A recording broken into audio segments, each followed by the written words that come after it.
Hey everyone, let's talk gimbals today. One question that I see online pretty often is whether people should get a Zhiyun Crane or if they should go for the more expensive Ronin-M. What I'm going to do for you in this video is explain the pros and cons to each one. This here is the Zhiyun Crane V1.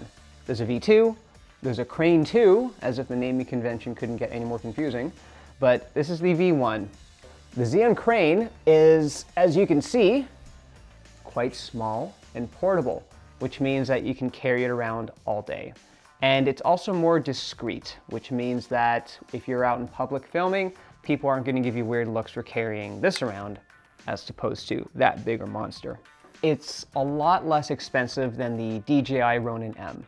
The Zhiyun Crane, the V1 at least, sells around $600. You could probably get it for about $500 used. And because of its more simplified form factor, you can actually get more versatile shots. So let's say I want to get an overhead shot. I can just do this. Let's say I want to get someone's feet as they're walking down a footpath or something.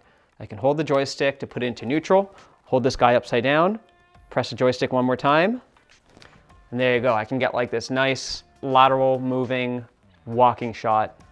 One other pro to the Zhiyun Crane is the toolless aspect of its assembly and operation. These do not require an Allen key or anything. It's all by hand.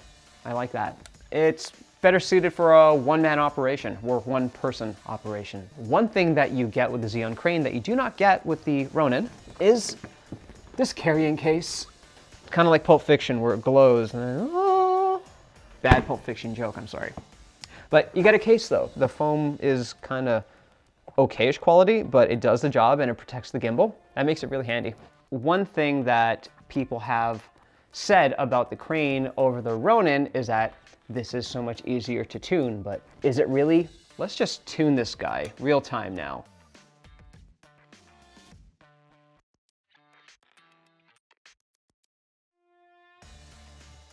And there you go. But it's not all glitz and glamour with the Zhiyun Crane. It's not as stable as the DJI Ronin-M. See that? I'm just moving side to side here, but I'm getting some of like this movement. It's still stable, but it could present some issues for when you're doing a running shot. I tried to grab a running shot of some seagulls flying in slow motion. I wasn't even running at full stride and it was a bit shaky. This is about 85% as stable as the Ronin-M. But another thing that I didn't quite like about the Zhiyun Crane is its ergonomics. It looks like pretty much zero thought went into the design of the handle. It's like their hardware engineer said, hey, someone's gonna be holding this for a while. Maybe we should just give them a cold piece of metal to put in their hands. The battery life is pretty good. I've seen quotes online anything between 5 and 6 hours, but I think it's really silly to make such specific promises of battery life because one, we don't know what kind of cameras people are putting on the gimbal. A heavier camera is gonna weigh down your gimbal and it's gonna mean that it's gonna work harder to keep it balanced, which affects battery life. So I don't know where they're getting their data from. Is it from a perfectly balanced gimbal? Is it from using a certain camera and a certain lens as a benchmark? I don't know. I got a good solid 4 hours out of each pair of batteries. So it balances pretty easily, but there is a calibration process. The whole calibration process is super bizarre. The app is just confusing because you do it through the Android mobile app and it has these strangely illustrated diagrams that show you how to lay down the gimbal as you're calibrating it. And a lot of the diagrams just don't make any sense. And I had to go onto a Facebook group and we all had to figure out how to calibrate our Zhiyun Cranes. Another thing that I don't quite like about Zhiyun Crane is the user support. It's actually very difficult to get in touch with Zhiyun Tech. And when you get a firmware update, you have to download it from the Zhiyun Tech website, which is in a very distant server in China, which means that it takes forever to download the update. This, dual crane handles. It's a thing. If you get a Zhiyun Crane, I highly recommend getting dual crane handles. Your control will be so much better and your hand fatigue and wrist fatigue will be greatly reduced. It's kind of expensive though. The dual crane handles cost like $90 to $100. They have this joystick here. For me, it's a love-hate relationship between it. Because let's say I want to change the type of follow mode that my gimbal's using. What you do is you press the joystick twice to enter that mode. And you press it once to go into the other type of follow mode. See, I don't even know if it's working right now. The newer versions have actually fixed that, but it's just really counterintuitive that there's no actual like mode switch button. You gotta press the joystick. And sometimes I accidentally press the joystick whenever I'm just kind of moving around with it. Like there's a strange diagram of if you want to go to this mode, click twice to go to this mode. And if you're in this mode and you want to go back to the third mode, click once. And also one other aspect that I'm not so crazy about is the Zhiyun Tech app for this. It's pretty terrible. The interface is awful. It gives you a battery life reading and it always seems to be wrong. It really could use a complete teardown and redo if you ask me. So that is the Zhiyun Crane V1. Let's compare it to this guy, the DJI Ronin-M. Let's go through a real scenario here of what it's like to balance this guy.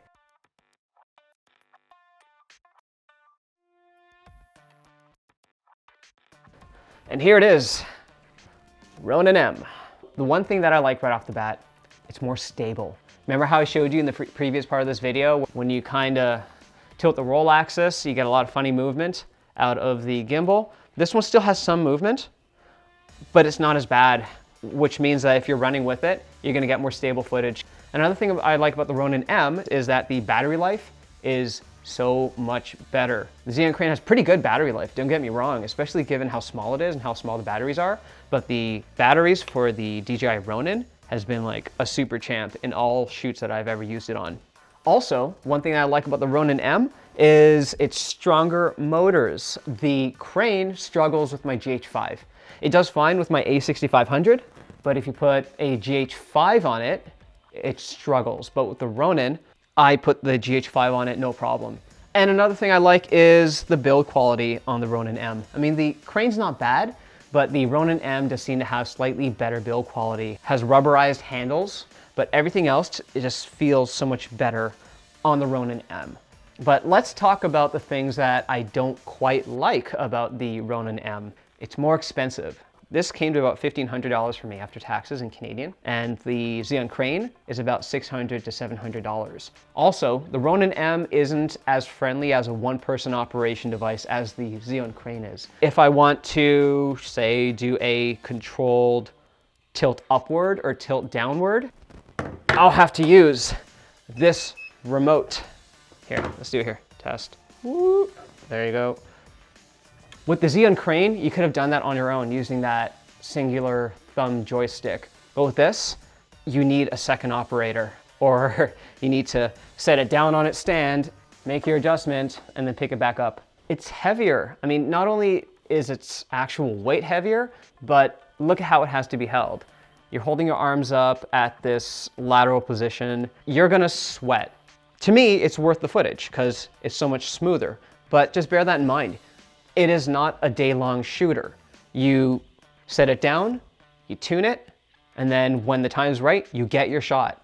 And as you notice when I was balancing it, it does take a bit longer to balance, but in return, you get a device that is actually more stable. So taking the extra time to balance it might be worth your additional trouble, okay? So those are the two gimbals. The verdict here. If you have control over your shoot environment and you can set down the Ronin in a corner and it won't get kicked over or stolen or damaged, go with the Ronin-M because it gets a better shot. Let's say you're a true running gun shooter, someone who is on the move constantly. Let's say you're doing travel videos or you're covering a day-long sports event. You'll probably want to go for the Zhiyun Crane because it can be operated by one person easier. You could hold it in your hands longer. And if you look at Brandon Lee, for example, and by the way, if you haven't checked out his stuff already, go check it. It's really good. I know that he shoots with the Zhiyun Crane and he does a fantastic job. And I think that the Zhiyun Crane, for a guy like him who does a whole lot of traveling, it's perfect. But for me, I do less of that kind of shooting. A lot of my shooting is indoor. A lot of it is in more controlled environments. And for me personally, the Ronin's a better way to go. If you really want to play it safe and you really don't know which direction you'll be going, sure, go for the Zhiyun Crane. It will get the job done. So there you guys have it. I hope that was enlightening in some way. Now, none of these were provided to me from either DJI or Zhiyun Crane. These are all my tools. I hope to do more of these reviews for you guys. And please, if you decide to buy any of these things, consider going through the links in the description at the bottom. Helps me out a great deal, and I can keep these videos going for you. Thank you so much for watching this video. I hope you found it helpful. Please like, comment, subscribe, keep filming, and keep doing amazing things. Is my audio good? Thank God. Oh, so cute!